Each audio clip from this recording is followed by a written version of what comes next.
Okay, सो कहाँ थे हम थे वेज फील्ड टेक्निक्स के ऊपर। तो वेज फील्ड टेक्निक्स क्या बताता है? ये बताता है कि अपना जो रिलेटिवली सुपरफिशियल ट्यूमर है, ठीक है, relatively superficial tumour extending from surface to depth of several centimetre, जो कि अपना क्या सरफेस से सेवरल सेंटीमीटर तक की डेप्थ पे प्रेजेंट है, can be irradiated by the two wedge beam directed in the same side of the patient. तो ये क्या हो रहा है? ये इसको अपन इरेडिएशन करते हैं by the two wedge beam, जो कि क्या डायरेक्ट करती है same side of the patient से, ठीक है। फिगर 11.16 है, show isodose distribution of two angle beam with no wedge in the beams, ठीक है। तो ये फिगर 6.8 क्या कह रहा है कि एक सेकेंड,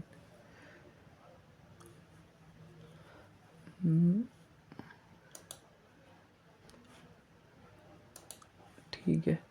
तो ये अपना क्या बता रहा है कि दो isodose distribution two angle win with no edge on the beam. तो 16.a अपन देख लेते हैं। 16.16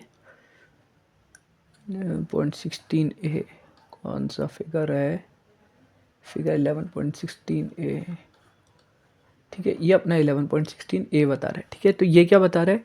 ये जो ए वाला है, ये अपना क्या बता रहा है? विदाउट द वेज वाला अपन को सिस्टम बता रहा है। मतलब ये इसके अंदर क्या है, कोई वेज अपन ने नहीं लगा रखा। और दूसरे वाले में क्या है, देखो ये अपन ने वेज लगा रखा है ना, ये वाले, ठीक है। ये अपन ने ये दो वेज अपन ने लगा रखे हैं। तो इन दोनों की वजह से जो आइसोडोस में डिस्ट्रीब्यूशन हुआ वो कितना डिफरेंट हो गया, ठीक है। यही चीज़ के अंदर बता रहे हैं। तो ये बोल रहा है भाई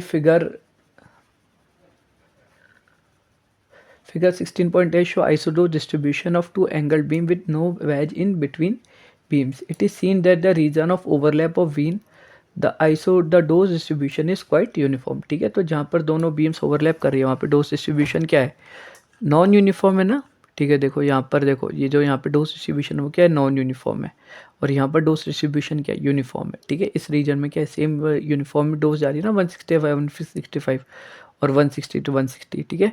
तो ये क्या यूनिफॉर्म डोज डिस्ट्रीब्यूशन दे रहा है।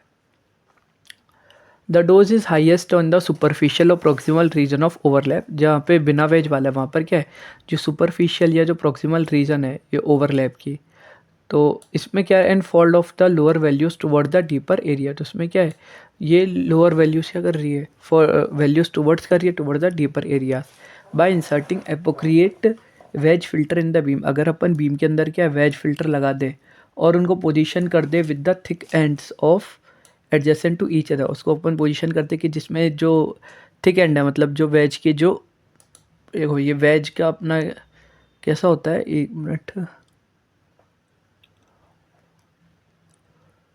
ठीक है। तो अपना जो वेज होता है वो कैसा होता है, ठीक है। इस टाइप का अपना वेज होता है, ठीक है। तो इस वेज के बारे में अगर अपन बात करें तो ये जो वेज होता है, तो यही अपना क्या बताता है कि ये अपना, इसका देखो दो पार्ट होते हैं, एक तो थिक एंड होता है और एक थिन एंड होता है,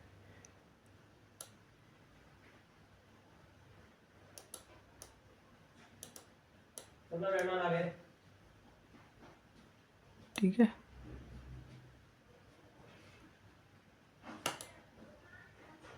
तो इसका अपना क्या होता है, थिक एंड और थिन एंड, ये दो होता है, ठीक है। ये वाला जो होता है वो तो ये वाला तो अपना क्या होता है, थिन एंड होता है। और ये वाला क्या होता है, अपना थिक एंड होता है, ठीक है। The angle field distribution can be made Fairlie uniform. तो इसमें जो एंगल फील्ड डिस्ट्रीब्यूशन होता है ये कैसा बनता है, अपना फील्ड यूनिफॉर्म बन जाता है, ठीक है। Each way wedge beam in this case है reduce dose in the superficial region. तो ऐसे में क्या होता है, जो वेज बीम होती है इन केसेस में, तो उसमें it has a reduce dose in the superficial region. इनकी क्या जो होती है, रिड्यूस डोज होती है सुपरफिशियल रीजन में और related to the deeper region. तो जो डीपर रीजन वाला अगर अपन वेज लगाते हैं तो क्या डीपर रीजन में ज़्यादा डोज पड़ती है और सुपरफिशियल रीजन में कम डोज पड़ पाती है। तो यही तो अपन को चाहिए था अपना जो डीप सीटेड ट्यूमर को ट्रीट करने के लिए, so that the dose gradient is the overlap region is minimise. तो अपन क्या है, जो डोज ग्रेडियंट है ओवरलैप रीजन में उसको अपन मिनिमाइज कर सकते हैं। The dose fall off rapidly beyond the region of overlap और the plateau region is clinically a desirable feature. तो जो डोज फॉल ऑफ है इस रीजन में ओवरलैप या फिर प्लेट्यू रीजन में, तो ये क्या अपना एक डिज़ायरेबल फीचर है, ठीक है। इसमें अपन ने ये देखो, ये जो जहाँ पे ओवरलैपिंग रीजन है, तो ये क्या अपना डिज़ायरेबल फीचर है। And there are 3 parameter then affect the plateau region of this depth, ठीक है। 3 पैरामीटर कौन कौन सी इस चीज़ को अफेक्ट करते हैं, पहले तो उसकी डेप्थ, शेप और दूसरा डोज डिस्ट्रीब्यूशन, ठीक है। ये 3 चीज़ों को है ना, टर्म्स को अपन ने बता रखा है। पहले थीटा, दूसरा फाई और तीसरा एस। एस थीटा का मतलब क्या होता है, वेज एंगल, है ना। दूसरा होता है फाई, फाई क्या होता है, हिंज एंगल। और एस क्या होता है, एस इज द सेपरेशन। ये पैरामीटर अपन इलस्ट्रेट करेगा इन अ फिगर 11.17, ठीक है। The hinge angle is the angle between central axis of the two beam. Hinge angle क्या होता है, दो सेंट्रल एक्सिस बीम के उनके बीच का जो एंगल होता है वो क्या कहलाता है, हिंज एंगल कहलाता है। और सेपरेशन एस क्या होता है, it is the distance between thick end of the edge is projected on the surface. तो ये एस क्या होता है, it is the distance between thick end of the wedge filter as projected on the surface. There is an optimum relationship between a wedge angle theta and hinge angle phi that provides the most uniform distribution of radiation dose in the plateau, ठीक है। तो optimum relationship क्या होता है between the wedge angle theta और hinge angle phi के बीच में, कि जो थीटा होता है वो बराबर होता है 90 माइनस फाई अपॉन 2, ठीक है। The equation is based on a principle for a given hinge angle that the wedge angle should be such that isodose curve from each field are parallel to the bisector of the hinge angle. ये equation क्या होती है, ये base होती है principal पे कि जो हिंज एंगल है वो इतना होना चाहिए कि isodose curve from each field will parallel to the bisector of hinge angle, कि जो आइसोडोस कर्व है हर एक फील्ड का ये पैरेलल होना चाहिए bisector of the hinge angle के। अंडर दिस कंडीशन देखो एक सीन अपन देखते हैं, ठीक है। तो इसमें जो ये क्या जा रही है, जो डोज है क्या परपेंडिकुलर बाइसेक्टर है ना हिंज एंगल के।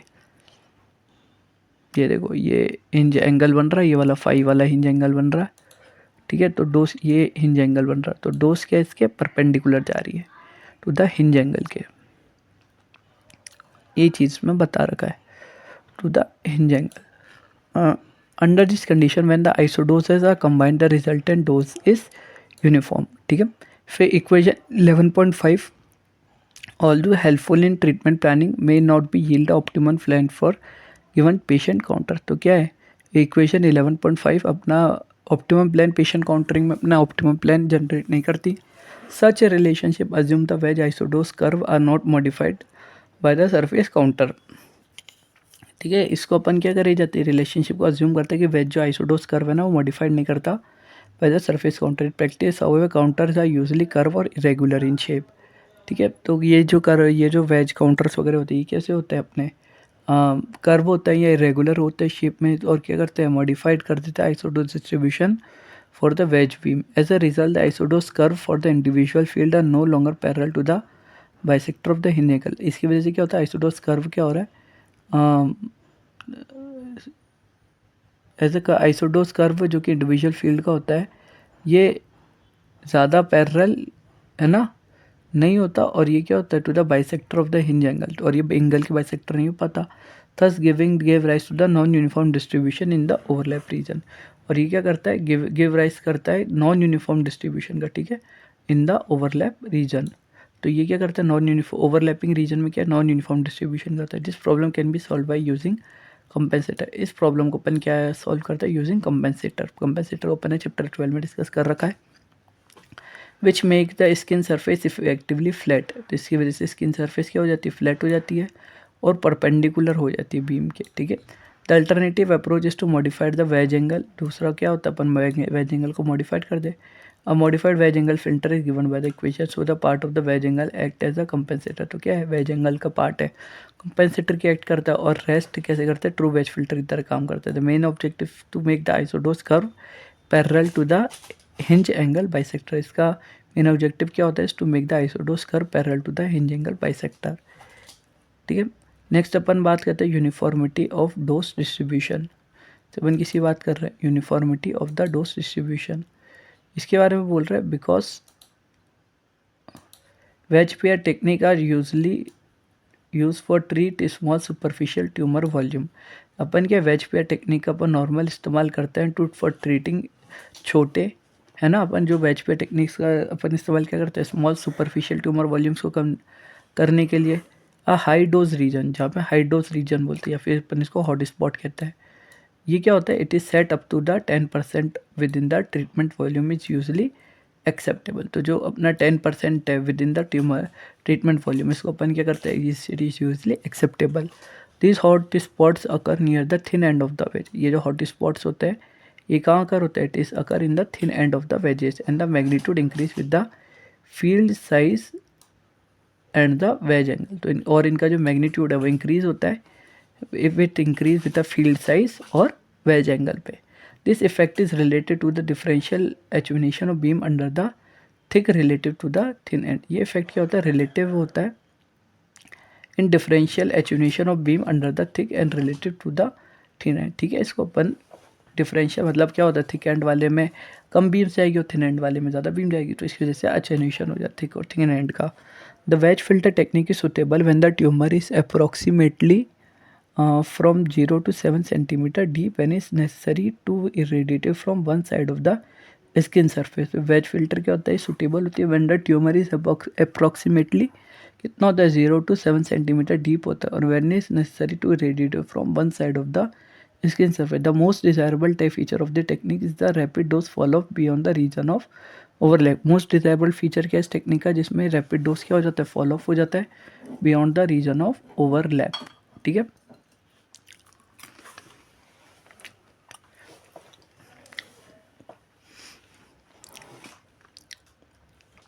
The fall off is exploited by using a critical organ such as explore. ये जो ये डोज का फॉल ऑफ होता है, 1 मिनट कहाँ हो रहा है,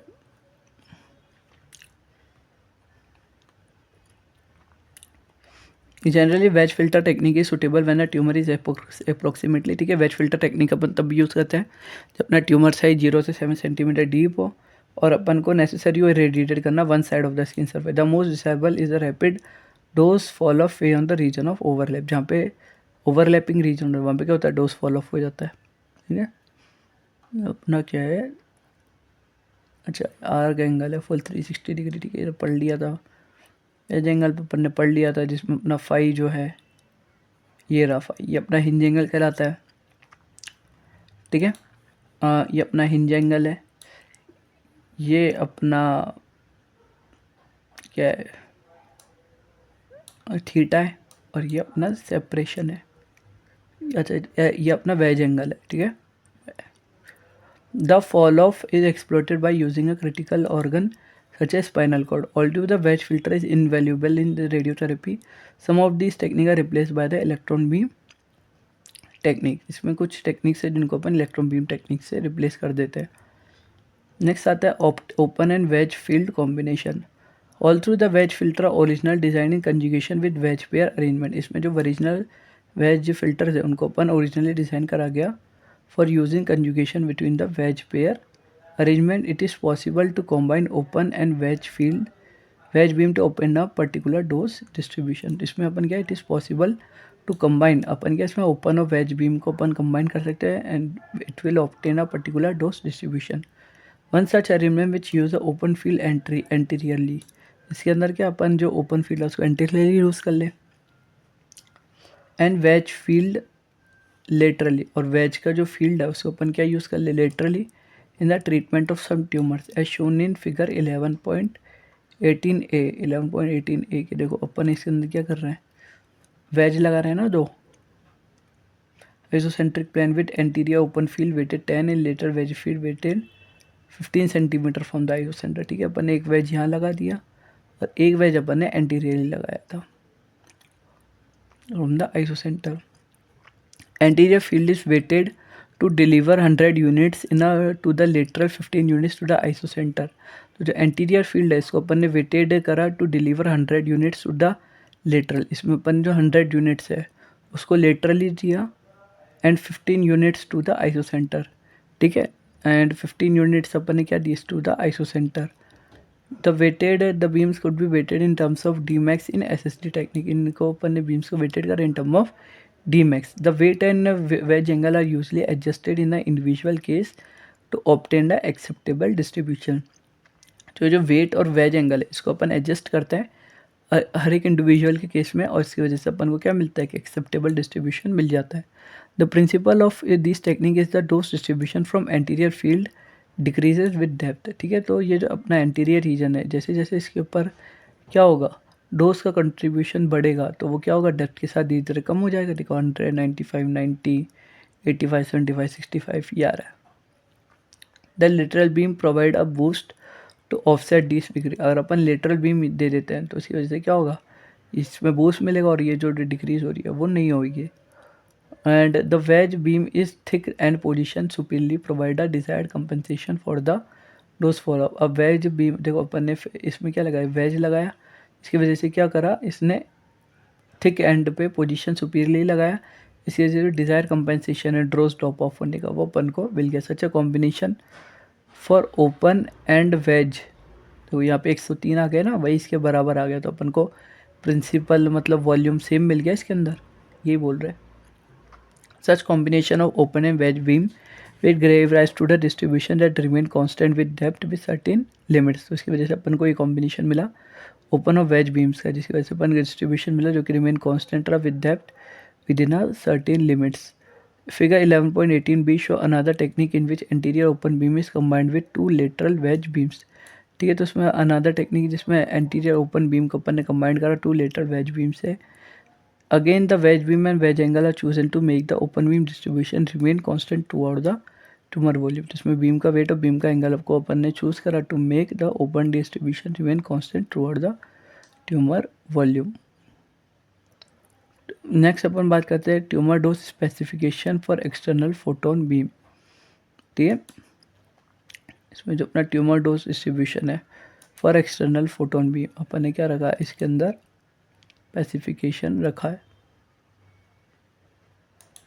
the result of treatment can be meaningfully interpreted only sufficient information provided regarding the irradiation technique distribution of dose in space and time. तो क्या बोल रहा है, ये जो रिजल्ट है ट्रीटमेंट का, इसको मीनिंगफुली अपन इंटरप्रेट कर सकते हैं अगर अपन को सफिशिएंट इन्फॉर्मेशन प्रोवाइड हो जो कि रिगार्डिंग हो इरेडिएशन टेक्निक, मतलब जिस जगह अपन को रेडिएशन देना है, and distribution of dose in space and time. तो अपन को क्या बोलना है, वो जो डोज है वो स्पेस टाइम में मतलब कहाँ और कब देनी है, उसका अपन का कैसे सही डिस्ट्रीब्यूशन हो।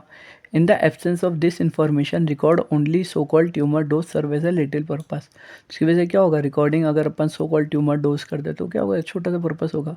Unfortunately this important problem is often ignore most often not treatment summaries and records are ambiguous in even incomprehensible to other people. ठीक है, therefore one cannot overemphasize the need of those recording system that are sufficiently explicit and detailed to enable centers to reproduce the treatment। ठीक है, तो इसकी वजह से क्या करा, अब 1978 में जो अपन बात करेगा 1978 में, तो 1978 में बना international commission for radiation unit and measurement. ठीक है, तो ये अपना कमीशन बना ICRU, international commission of radiation unit and measurement.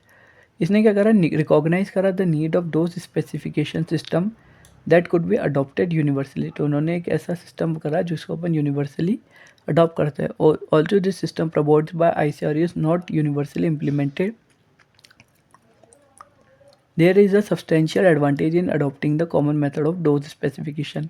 In this section we will present the highlights of ICRU proposals। ठीक है, for detailed reading the reference current document ICRU report 50 and 62 14 15। ठीक है, तो ये अपनी ICRU रिपोर्ट 50 और 62 बाद में पढ़ लेंगे, है ना। ठीक है, figure 11.19 systematic representation of various volume of ICRU report 50। ठीक है, ये अपना क्या बता रहा है, ICRU रिपोर्ट 50 के सिस्टमेटिक रिप्रेजेंटेशन कम बता रखा है। The delineation of this volume is greatly facilitated by 3D imaging, but concept is independent of the methodology for its determination। ठीक है, अब अपन ये मोस्ट इंपॉर्टेंट टॉपिक है, इसको आपको पढ़ना ही होगा। पहला अपना ICRU वॉल्यूम्स। ICRU वॉल्यूम्स के अंदर पहले आता है अपना gross tumour volume. Gross tumour volume क्या बोल रहा है, ये जो ग्रॉस ट्यूमर वॉल्यूम क्या होता है, अपना बताता है द ग्रॉस ट्यूमर वॉल्यूम, जिसको अपन GT भी कहते हैं। It is the gross demonstrable extent and location of the tumour. ये क्या है, ग्रॉस डेमोस्ट्रेबल एक्सटेंट है, और ये क्या बताता है, ट्यूमर की सटीक लोकेशन बताता है।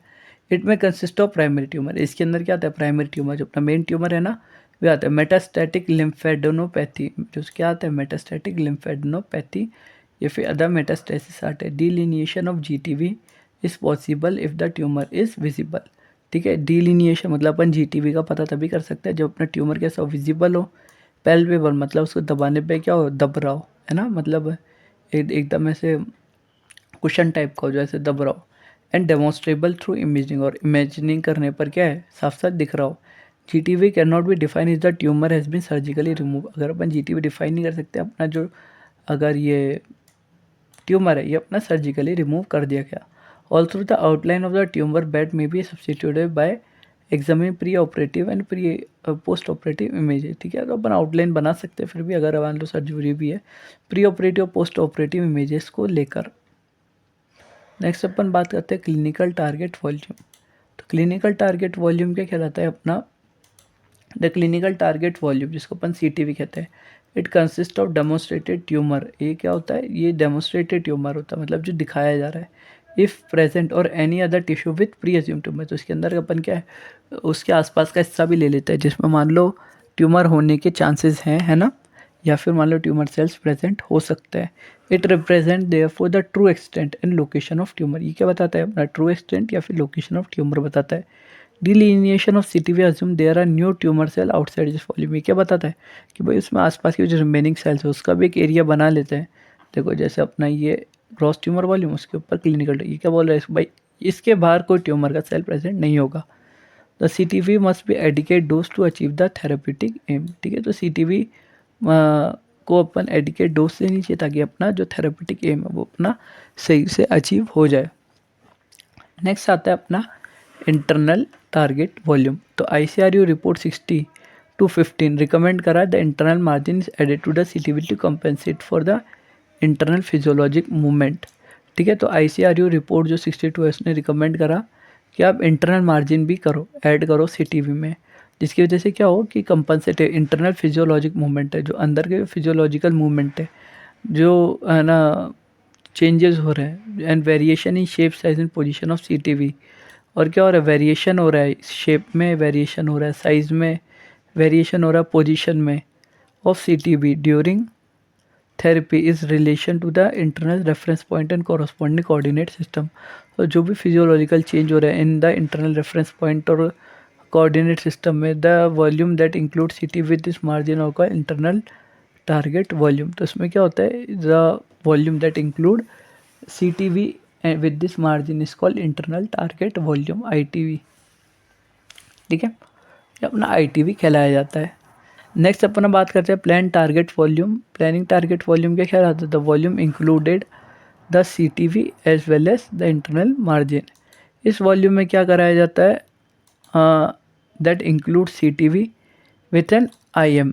द वॉल्यूम इसमें क्या करा गया अपना अपन CTV जो अपना CTV होता है और साथ में अपना IM डाला जाता है, और साथ में क्या डाला जाता है इंटरनल मार्जिन के अलावा अपना इसमें क्या डालते हैं सेटअप मार्जिन भी डालते हैं। ठीक है, for the patient movement setup uncertainties and is called plan target volume.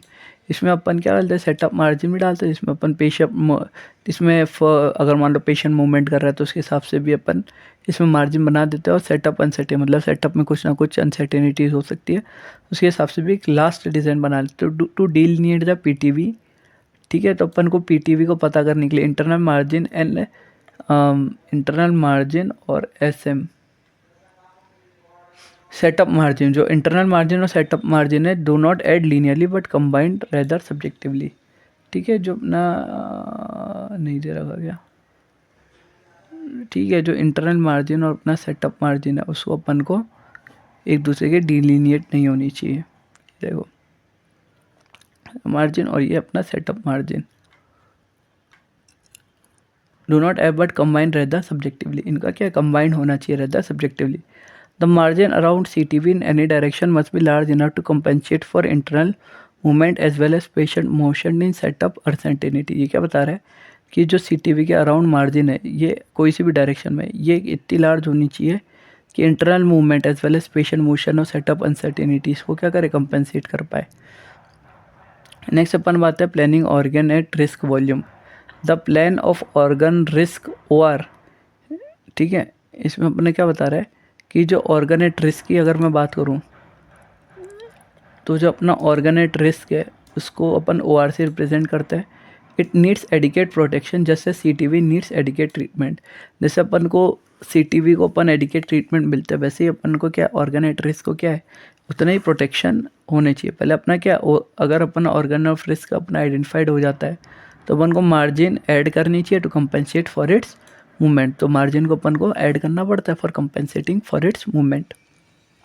Internal as well as setup, तो अपना internal as well as setup ये अपन क्या करते हैं इनके मूवमेंट्स को मार्जिनलाइज कर सकते हैं। In an analogy to the PTV one needs to outline planning organ at risk volume PRV और प्रोटेक्ट OR इफेक्टिवली। ये क्या बोल रहा है, PTV के एनालॉजी में अपना क्या काम है कि अपन को planning organ at risk volume क्या करना है, अपन को प्लानिंग करना है और OR इफेक्टिवली प्रोटेक्ट करना है।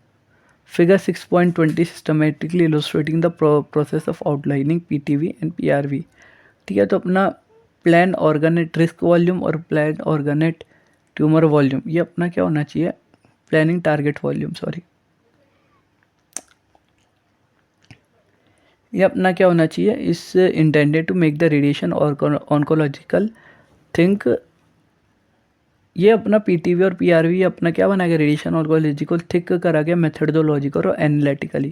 ठीक है, ताकि जो अपने रेडिएशन ऑन्कोलॉजिस्ट है वो मेथडोलॉजिकल और एनालिटिकल तौर पे सोच सके when outlining the targets and organ at risk. तो उसकी वजह से क्या हो कि वो टारगेट को और जो ऑर्गन रिस्क पे है उसको अपना क्या कर सके, आउटलाइन कर सके। Although absolute accuracy in this case not be assured.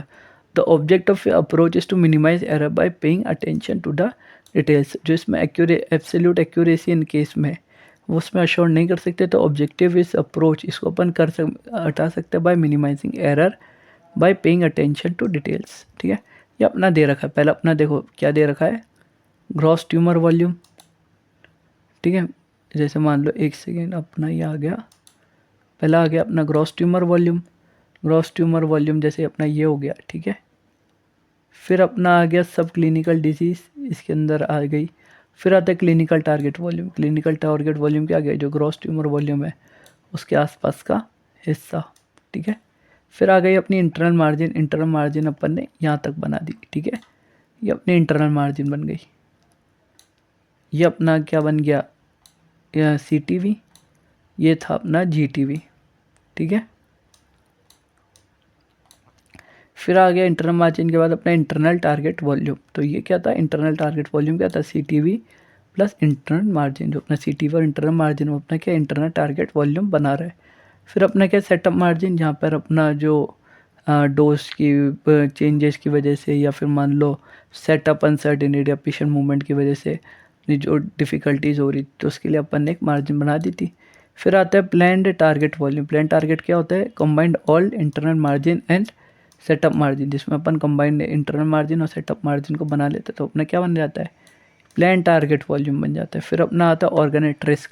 ऑर्गेनेट risk इधर आ गया है ना, ऑर्गेनेट रिस्क क्या है, इंटरनल रेफरेंस पॉइंट। फिर है planned organ at risk volume PRV। तो अपन ने अपने क्या इसके अंदर क्या है, इसका अपन ने ऑर्गेनेट रिस्क का एक एक्सटेंडेड वॉल्यूम ले लिया, इसको अपन ने क्या plan organ at risk. PTV and PRV for treatment planning purpose में अपन ने PTV, ये तो अपना क्या है प्लान टारगेट वॉल्यूम, और ये ले लिया PRV, इसको अपन ने रिस्क पे अपन ने बना लिया based on methodological and analytical thinking of radiation oncologists. It is important to point out that there is a common tendency. It is important to point out that there is a common tendency among practitioners to draw target volume based on GTV. तो इसमें क्या है, majorly common tendency क्या है, जो इसमें क्या करते हैं ये GTV के अकॉर्डिंग क्या बनाते हैं, प्लान टारगेट बनाते हैं with little margin to account for subclinical disease. उसमें क्या है, सब क्लिनिकल डिजीज़ को क्या करते हैं लिटिल लिटिल मार्जिन पर रखते हैं। Organ motion and setup uncertainties. ठीक है,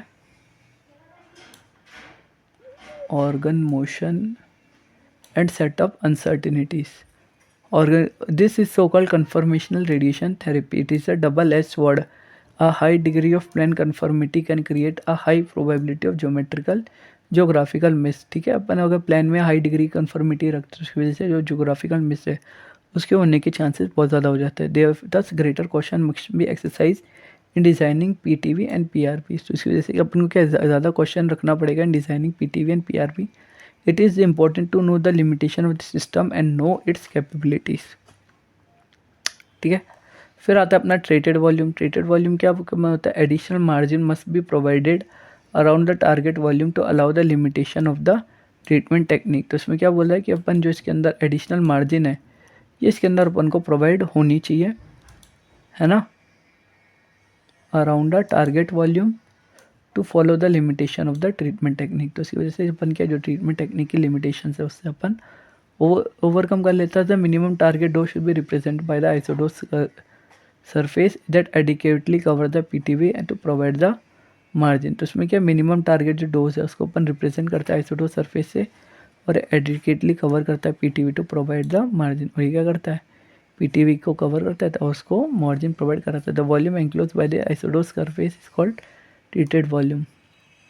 तो जो वॉल्यूम आइसोडोस सरफेस की वजह से एनक्लोज होता है उसको बोलते हैं treated volume. The treated volume is general larger than the plan target volume depend on particular treatment technique. तो जो ट्रीटेड वॉल्यूम होता है क्या होता है? लार्जर होता है and in planning target volume और डिपेंडिंग होता है किस पे? पर्टिकुलर ट्रीटमेंट टेक्निक पे. दूसरा होता है अपना इरेडिएटेड वॉल्यूम. इरेडिएटेड वॉल्यूम क्या है? The volume of tissue receiving a significant dose. इसमें क्या होता है? अगर मान लो अपना जो डोज है जो टिश्यू का है उसको अपन क्या मान लो सिग्निफिकेंट डोज मिलती है. Example greater than 50% of the specific target dose. इसमें अपन क्या है? अगर स्पेसिफिक टारगेट डोज से 50% ज़्यादा मिल रही है तो इसको अपन क्या कहते हैं? इरेडिएटेड वॉल्यूम मिलता है. The irradiated volume is larger than treated volume depends on the treatment technique use. तो जो अपना इरेडिएटेड वॉल्यूम होता है ये ट्रीटेड वॉल्यूम से ज़्यादा होता है. किस पे डिपेंड करता है? कि अपन ने कौन सी ट्रीटमेंट टेक्निक यूज़ कर रखी है. Maximum target dose. तो ये क्या बोलता है? Highest dose in a target area is called maximum target dose. तो मैक्सिमम टारगेट डोज क्या होती है? कि अपन ने उस टारगेट एरिया में कितनी डोज दे दी. ठीक है, और फिर होता है मिनिमम टारगेट डोज. तो ये क्या होता है? मिनिमम टारगेट डोज क्या होती है? Is the lower absorb dose in a target area. फिर आता है mean target dose. Mean target dose क्या होता है? कि अपन ने टारगेट एरिया पे अलग अलग पॉइंट्स पे अपन ने कितने डोज दिए और उसका मीन क्या होता है? उसका average of absorb dose at this point है. तो उसका अपन जो मीन कहलाता है वो क्या होता है? मीन टारगेट डोज कहलाता है. It is the number of points of the matrix and D J is the latest point I J outside the target area. फिर क्या आता है अपने median target dose. Median target dose क्या होता है? It is the value between the maximum minimum absorb dose with in the target. ये क्या होता है? अपना मैक्सिमम और मिनिमम डोज होता है within the absorb target. फिर होता है अपना मॉडल टारगेट डोज. तो मॉडल टारगेट डोज क्या होता है? It is absorb dose that occur more frequently in a target area. तो मॉडल टारगेट डोज क्या होता है? ये अपना एब्सॉर्ब डोज होता है जो कि टारगेट एरिया में सबसे ज़्यादा बार मिलता है. If the target distribution over a grid of point covering a target area is plotted at histograph. The dose value showing the highest frequency is called model dose. ठीक है, तो इसमें क्या बोल रहा है? जो टारगेट एरिया को अपन फ्रिक्वेंसी हिस्टोग्राफ में अपन जो मॉडल प्लॉट करते हैं तो जो डोज वैल्यू होती है ये क्या बताती है? Show the highest frequency. उसको अपन क्या कहते हैं? मॉडल डोज कहते हैं.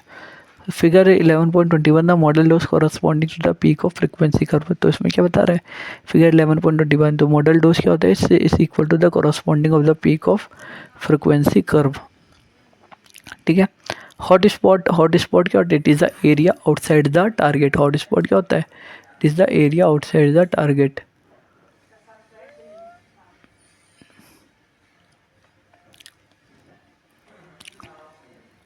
That receive a higher dose any specific than the specific target dose. तो हॉट स्पॉट एक ऐसा एरिया होता है जिसको अपन हायर डोज मिलती है than the specific target dose. जितनी टारगेट डोज है ना उससे उसको ज़्यादा डोज मिलती है. Like the maximum target dose. तो इसे अपन मैक्सिमम टारगेट डोज की तरह कर सकते हैं. हॉट स्पॉट कंसिडर करा जाता है clinically meaningful only if cover area at least 2 centimetre square. अगर वो 2 सेंटीमीटर स्क्वायर से ज़्यादा का एरिया कवर कर रहा है तो अपन इसको क्या क्लिनिकली मीनिंगफुल मानते हैं. ठीक है, एक पन्ना और बचा है. Specification of target dose. तो absorb dose distribution in target volume is not uniform also there is a competitive. ठीक है, जो टारगेट वॉल्यूम में जो एब्जॉर्ब डोज होता है वो नॉन यूनिफॉर्म होता है. Dosimetric specification is not possible without the entire dose distribution.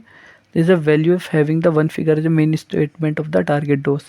The use of term tumor dose is not recommended. ठीक है, उसमें ट्यूमर डोज को रिकमेंड नहीं करा जाता है. The quantity maximum target dose can not B use for specifying reporting the target dose. फिर क्या है, जो मैक्सिमम टारगेट डोज है इसको अपन स्पेसिफाई नहीं कर सकते अकेले और रिपोर्ट नहीं कर सकते टारगेट डोज को, since it can conceal serious under doses in some part of the target volume. तो इसकी वजह से क्या होता है, it can unconceal serious under doses in some part of the target volume. All through जो local tumour होता है controls depending on the minimum target dose. ठीक है, होता है मिनिमम कंट्रोल करता है मिनिमम टारगेट डोज के ऊपर. The quantity alone is not recommended. ये जो क्वांटिटी होती है इसको अपन रिकमेंड नहीं करते either bye ICRU because it is difficult to determine the extent of tumor and therefore the selection of minimum target dose becomes difficult if not arbitrary. Okay.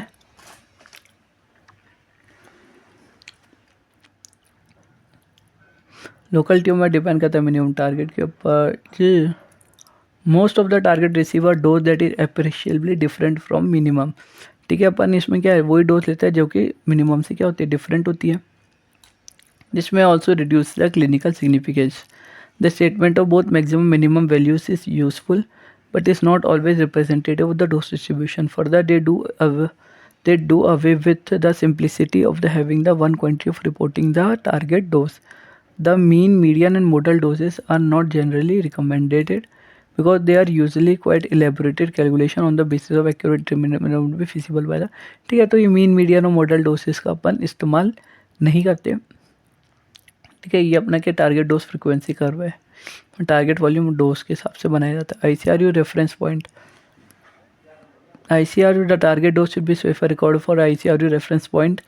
जो अपना target dose है उसको अपन क्या है जो रिकॉर्डेड अपना ICRU में होता है उसको अपना रिकॉर्डेड होता है. दिस पॉइंट अपने कौन से पहले क्या है, the point should be selected so the dose at point is clinically relevant and representative of the dose throughout the PTV. ठीक है, जो अपनी पॉइंट सिलेक्ट करा गया डोज एट द पॉइंट पर वो क्या और क्लिनिकली रिलेवेंट होनी चाहिए और रिप्रेजेंटेटिव क्या करे ये PTV के अराउंड कौन सी डोज से डिस्ट्रीब्यूशन है.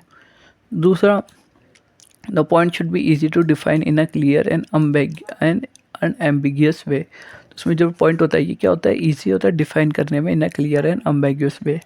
तीसरा होता है the point should be selected where the dose can be accurately calculated. ये क्या होता है, पॉइंट सिलेक्टेड होता है जहाँ पे डोज को अपन क्या कर सकता है कैन बी एक्यूरेटली कैलकुलेटेड. फिर फोर्थ है ये पॉइंट अपन लाई नहीं करना चाहिए in the penumbra region where is the step dose gradient. तो ये क्या होता है उस पेनिम्बरा रीजन में लाई नहीं करना चाहिए यहाँ पर क्या स्टेप डोज ग्रेडियंट हो. तो इसमें जो ICRU रेफरेंस पॉइंट है तो ये क्या करना चाहिए PTV के अराउंड लाई करना चाहिए provided generally meet the above mention criteria. Recommendation of single beam arrangement for the causes example. Stationary photon beam for a single beam the target dose should be specified central axis of the beam places within the PTV. ठीक है, जो अपनी reserve dose है उसको अपन central axis पे होनी चाहिए placing the PTV. अगर अपनी parallel opposite equal weighted beam है the point of target should be on the central axis midway between the beam entrance. ठीक है, जो बीम एंट्रेंस के मिडवे में होना चाहिए. अपना parallel opposite unequally weighted beams है तो डोज टारगेट होना चाहिए central axis placing the PTV. और अदर अरेंजमेंट है फॉर 2 और मोर इंटरसेक्टिंग बीम तो point of target dose specification का होना चाहिए. It should be at the intersection of central axis of the beam placing within the PTV. अगर अपन rotation therapy की बात करें for full rotation the arcs at least 270 degree the dose should be specified in the centre of rotation. ना dose कैसे होना चाहिए should be specified in the centre of rotation on the principal plane. For smaller arc अगर अपना छोटा arc है तो dose should be sited on a principal plane.